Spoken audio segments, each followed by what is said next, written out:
Salut et bienvenue sur la chaîne Puppet Comics, l'émission où le gars qui vous présente ses vidéos achète ses comics. Générique.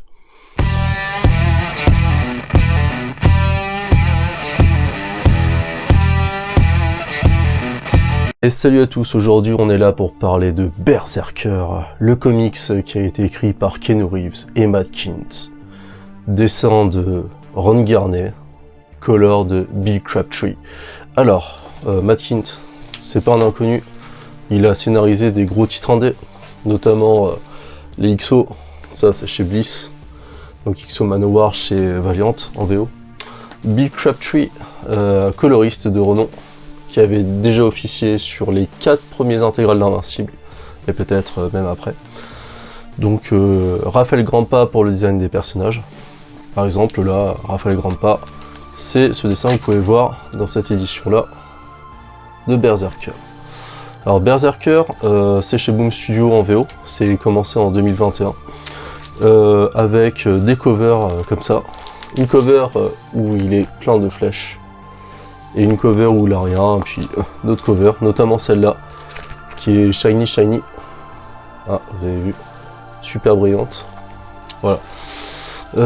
Donc, édité chez nous, en VF, par Delcourt Comics, qui est...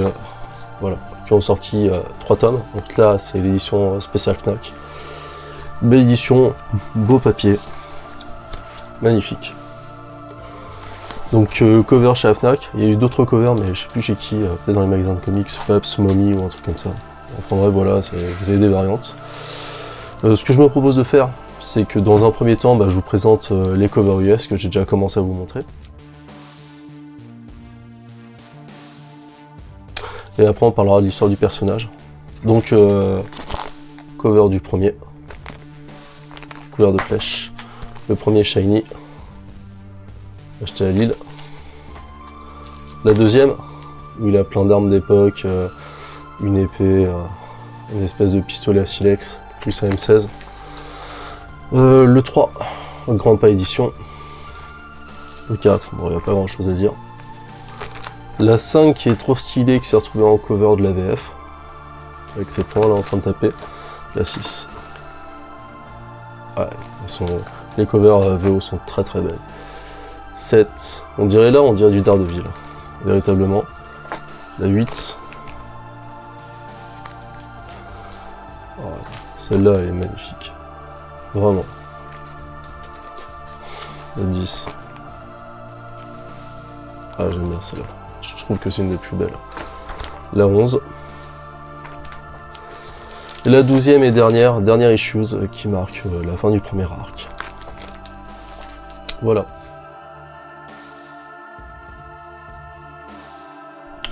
Donc l'histoire de Berserker, c'est quoi? L'histoire de Berserker, c'est un mec immortel qui en a marre d'être immortel et qui demande son aide à une agence gouvernementale pour le rendre mortel. En échange d'essayer de le rendre mortel, il va effectuer plusieurs missions. Et c'est là que Berserker, ça tombe vraiment sous le sens du mot, parce que B, ou Unut, dans son vrai prénom, a ce qu'on appelle une rage, la rage du Berserker. Si vous avez lu les mangas Berserk, ou si vous connaissez un peu la mythologie scandinave, les Berserkers, qui dépensaient sous peau de bête, qui rentraient en transe de combat, qui massacraient aussi bien amis que ennemis, que vous retrouvez énormément dans des jeux de rôle, dans des jeux vidéo ou autres. Berserk, c'est devenu un terme qui est très très commun dans la pop culture. Et donc B, il est fatigué de cette vie, il est fatigué de cette frénésie, donc c'est pour ça qu'il fait le sale boulot de l'agence. En attendant, l'agence avance avec son côté scientifique. Alors bien sûr, vous allez voir qu'il va y avoir des couilles dans le pâté, si j'ose dire. L'agence ne va pas faire ça par bonté d'âme pour le rendre mortel, bien sûr, vous en rendez compte. Et donc le comics, il peut paraître très bourrin, avec un propos qui est très très simpliste, mais au fur et à mesure, le personnage principal se livre. Et c'est ça qui est intéressant, c'est de voir véritablement l'évolution du personnage, pas une espèce d'arme décérébrée et autres, quoi. C'est un peu comme on pourrait dire le Wolverine du pauvre, il a pas de griffes, il prend cher à chaque fois, mais à chaque fois il se régénère d'une manière ou d'une autre. Il a eu des morts tellement horribles ou autres, je vous les passe parce que voilà, mais... Et que je pense que ça pourrait être censuré tellement les images sont violentes. Donc B. un immortel qui veut devenir mortel avec l'aide d'une agence gouvernementale de peu de confiance. Alors, à mon avis, c'est gave d'action, c'est gore, c'est très très bourrin, ça se lit très très vite. Sur les premiers tomes, notamment le premier que vous aurez chez Delcourt, vous allez trouver ça très bourrin, mais il faut pas s'y arrêter, parce que comme je vous le disais, il y a un peu plus de profondeur, donc lisez le 2 et le 3. 3 tomes, c'est court pour une série. Après, c'est un premier arc, hein, parce que j'ai pas envie de spoiler, mais c'est pas fini. C'est pas fini, ça je vous en parlerai après. Très très court, très efficace dans sa narration, très efficace dans les scènes d'action. C'est gore, c'est voilà, c'est Berserker, faut pas chercher la subtilité au départ, c'est très très bourrin, mais au-delà de ça, c'est plutôt sympa, le récit s'enchaîne bien, c'est vraiment cool. Voilà, alors maintenant, ce que je voulais dire, c'est que donc moi j'ai bien apprécié, et ce comics, on a dit que c'était mauvais et tout ça, mais je trouve que pour un comics d'action, des fois il peut être meilleur que ce qu'on a, et notamment chez les Big Two, où c'est toujours la même chose et tout ça. Alors vous allez me dire, les comics d'Immortel, bon voilà, c'est toujours peu ou prou la même chose. Après, moi je suis pas trop d'accord. Vous avez lu Berserker, vous allez lire The Old Guard, les deux vont être très très différents. Les comics Highlander, si vous les trouvez, et je pense que bientôt il y en aura d'autres avec l'arrivée du film, ça risque d'être différent aussi. Là, comme on dit aussi, Matt Kindt, c'est un spécialiste des scénarios sur la famille, c'est présent. C'est présent dans Berserker. C'est présent dans Berserker parce que finalement il va se souvenir de choses et tout ça qu'il avait enfoui ou dont il se souvenait plus. Et vous allez voir que la famille c'est une place prépondérante dans ce récit. C'est pas que bourrin. L'autre chose que je pouvais vous dire, c'est que Berserker aux States, c'est pas fini. Donc comme je vous le disais, il y a une fin. Et une fin, on peut en attendre une suite. Je vais pas plus en parler. C'est à vous de le lire si ça vous intéresse. Par contre, il y a des HS qui sont sortis, qui sont très très sympas.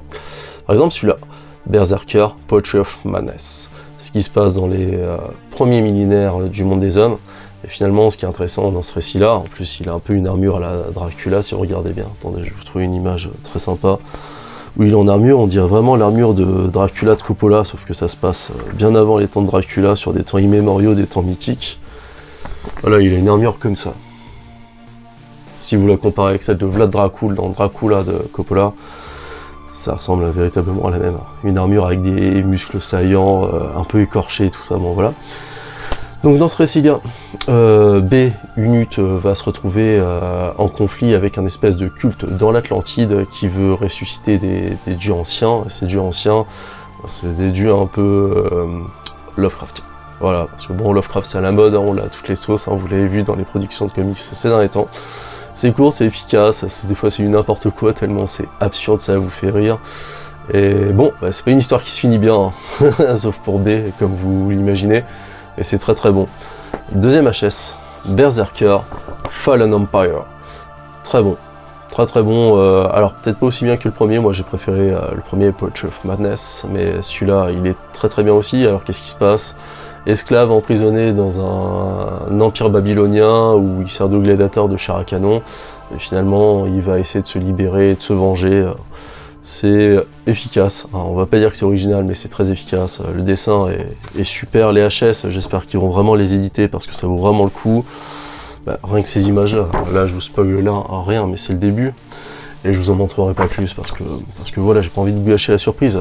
Berserker, si vous êtes allé plus loin, si vous avez fini le premier arc, ça c'est très très sympa.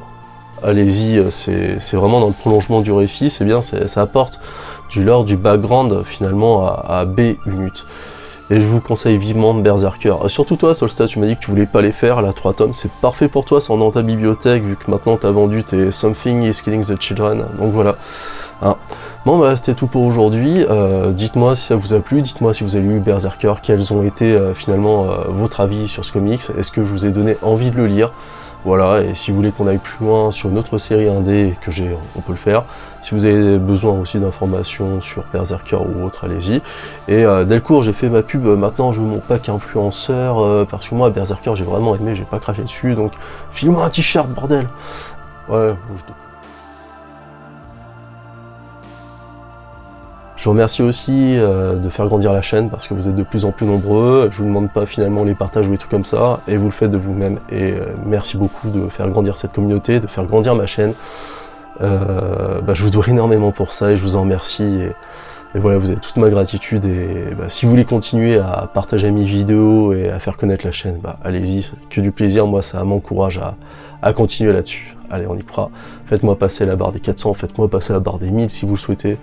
Voire d'un million, mais 1 million pour une chaîne comics. Enfin bref, voilà. En tout cas, je vous souhaite une bonne soirée, un bon week-end et autres. Et puis je vous dis à la prochaine. Salut, c'était Papette Comics. À plus.